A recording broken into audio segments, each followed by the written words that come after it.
Hoy vamos a estudiar la vida del rey Ezequías. Él era el hijo de un hombre perverso, cuya reputación estaba asociada con los sacrificios infantiles y con la idolatría.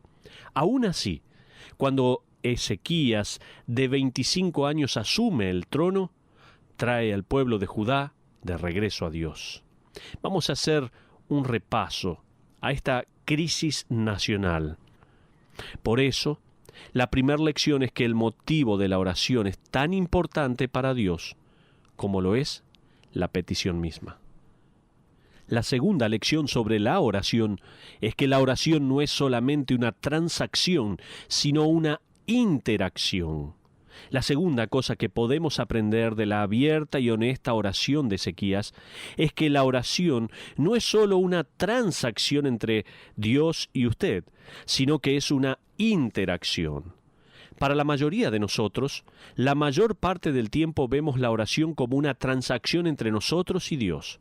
Vamos a Él con nuestras necesidades, tenemos nuestros requisitos en la solicitud y decimos, Señor, esto es lo que necesito, y luego esperamos que Él lo mire, lo firme y nos dé todo lo que necesitamos.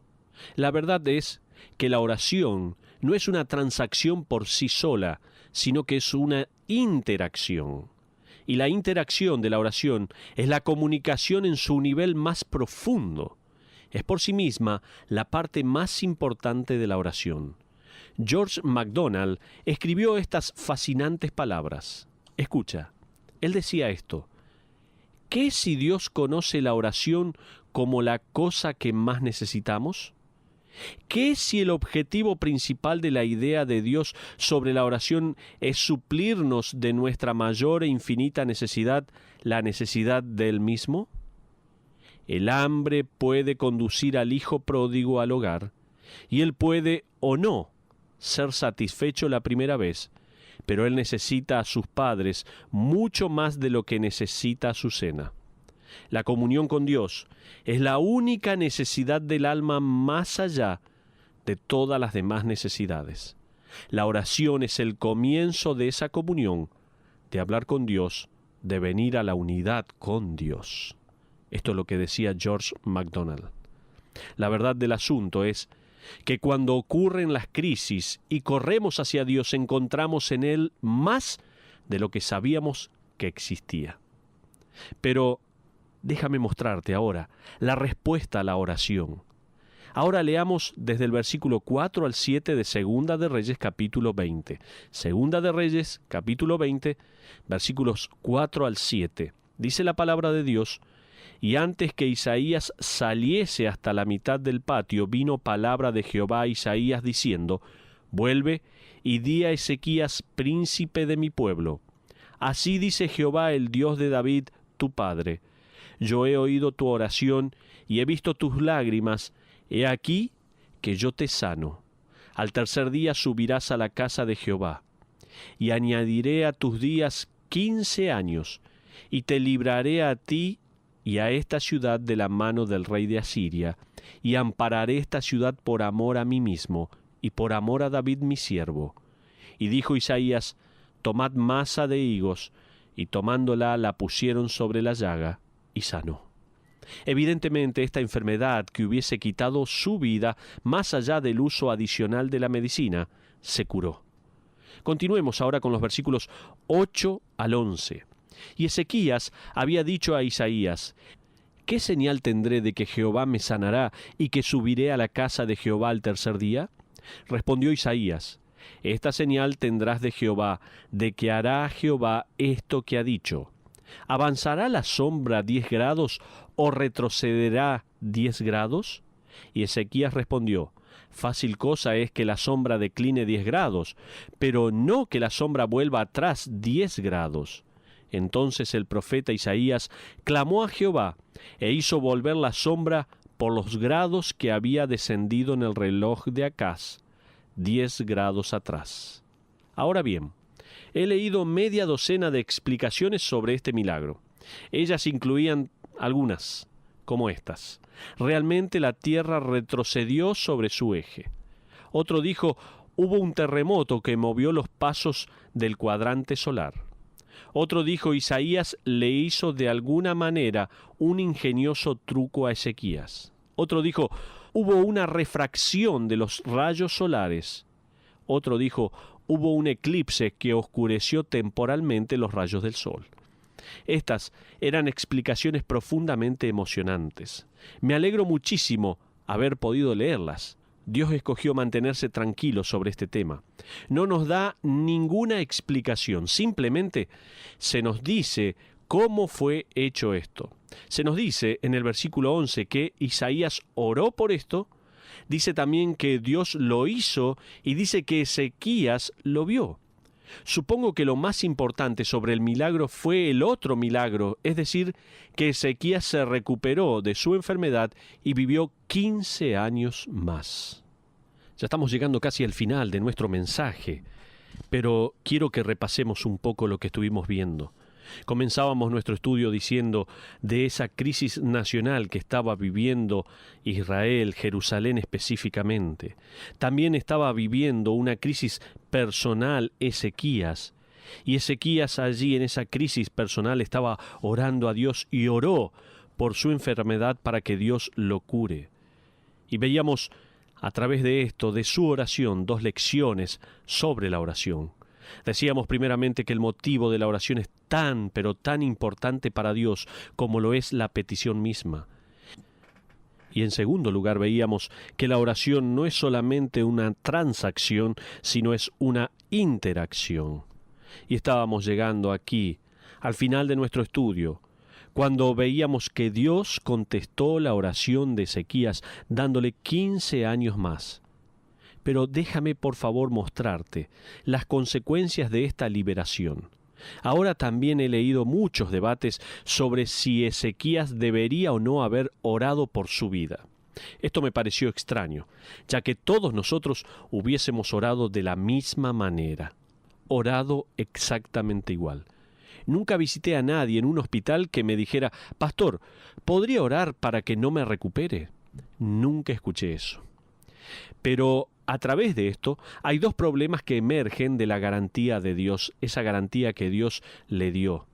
Hay, sin embargo, dos cosas que se escriben de Ezequías luego de su recuperación que nos enseñan sobre la realidad de que es mejor que no sepamos cuánto tiempo nos queda en el planeta Tierra. Es mejor que no se nos den garantías o los mismos dos problemas pueden invadir de la misma manera nuestras vidas.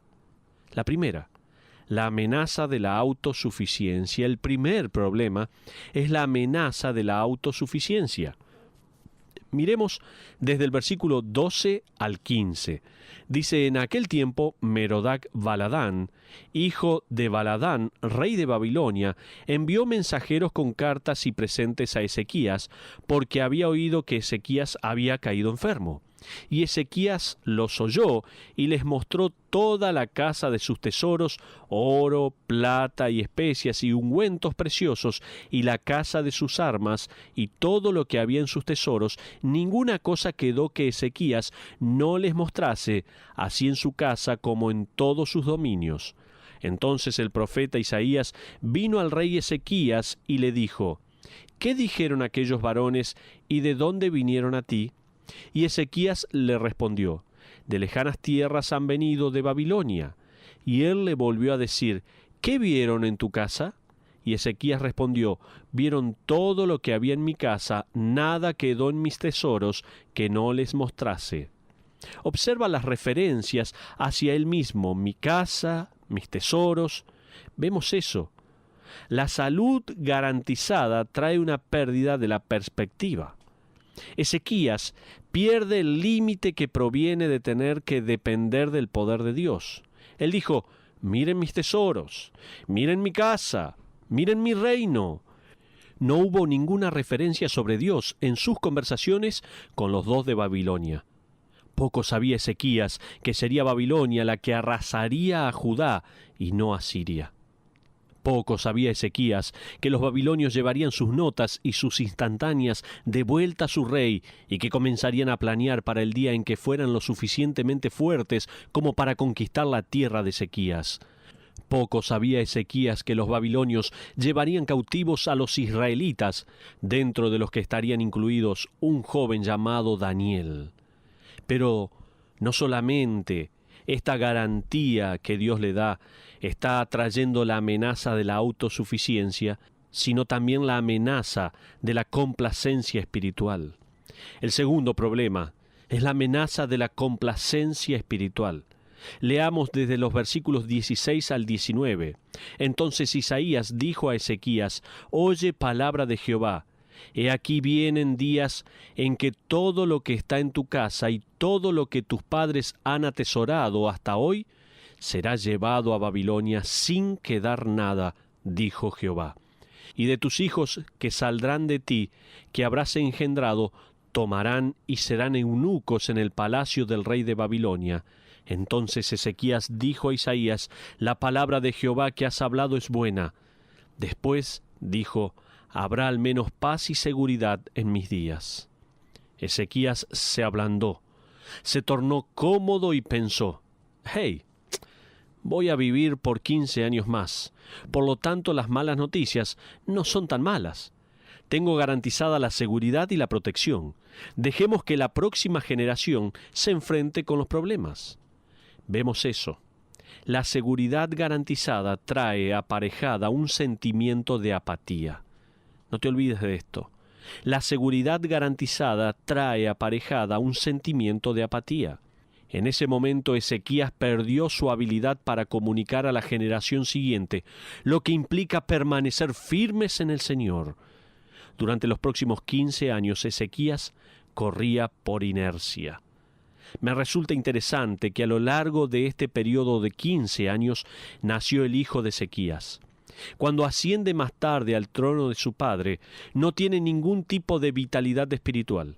Nunca vio a su padre agonizar ante la voluntad de Dios. Nunca vio a su padre luchar contra el sufrimiento de la vida. Lo único que él había visto a su padre hacer fue vivir por inercia.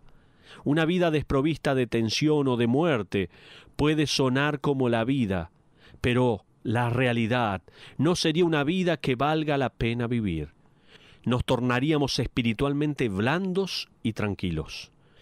Chuck Swindoll se refiere al valor de la tensión en su libro Ven antes del invierno. Escribió un capítulo titulado Tensión en el tanque, y me gustaría leerte una parte de él. Dice así: «Se necesita tensión para desarrollar la textura ideal». Eso llamó mi atención, por lo tanto seguí leyendo. Él continúa: «En el noreste de los Estados Unidos, el abadejo no es únicamente delicioso, sino que es un enorme asunto comercial. Hay un mercado para el abadejo del este, especialmente en las partes más alejadas de la costa del noreste. Pero la demanda pública presenta un problema para los embarcadores. Primero, ellos congelan los abadejos y luego los despachan hacia otro lugar. Pero al congelarlos se pierde mucho de su verdadero sabor. Entonces experimentaron despacharlos vivos en tanques con agua de mar. Pero eso resultó mucho peor. No solo que era más costoso, sino que el abadejo perdía su sabor y además se tornaba blando y suave. La textura era seriamente afectada. Finalmente, algún alma creativa solucionó el problema de una manera totalmente innovadora. El abadejo era ubicado en el tanque de agua junto con su enemigo natural, el bagre. Desde el momento en que el abadejo dejaba la costa este hasta que llegaba a su destino más occidental, esos ingobernables bagres perseguían a los abadejos por todo el tanque.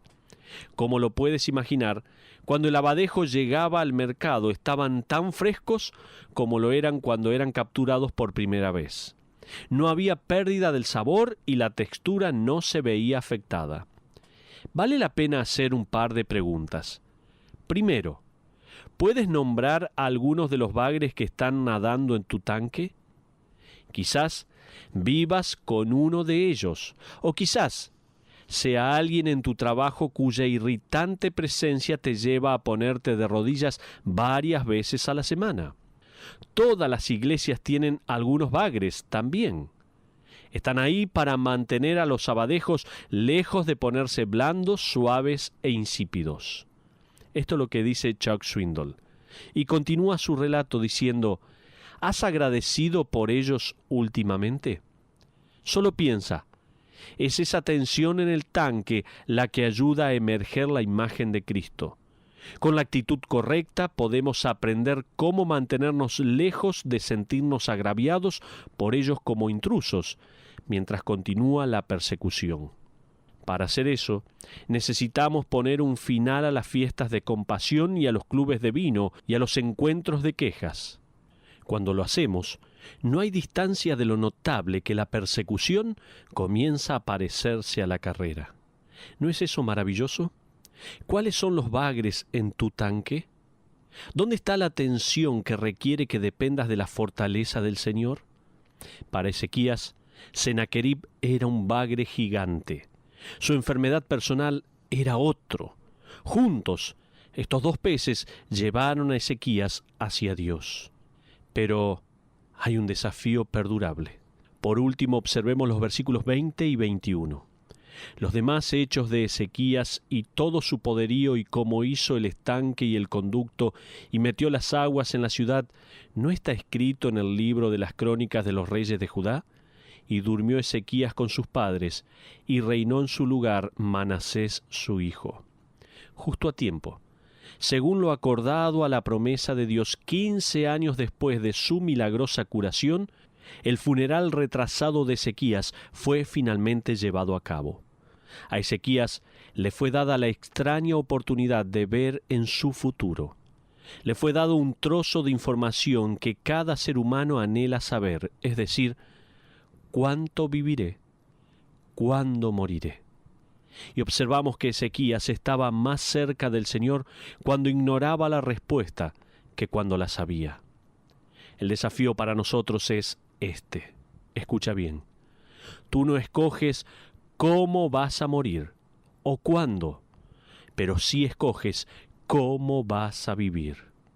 Damas y caballeros, cada uno de nosotros es terminal, solo que no sabemos cuándo. Escojamos hoy vivir para honrar y glorificar al Señor, a quien un día veremos cara a cara, y eso, mis amigos, está totalmente garantizado. Que Dios les bendiga.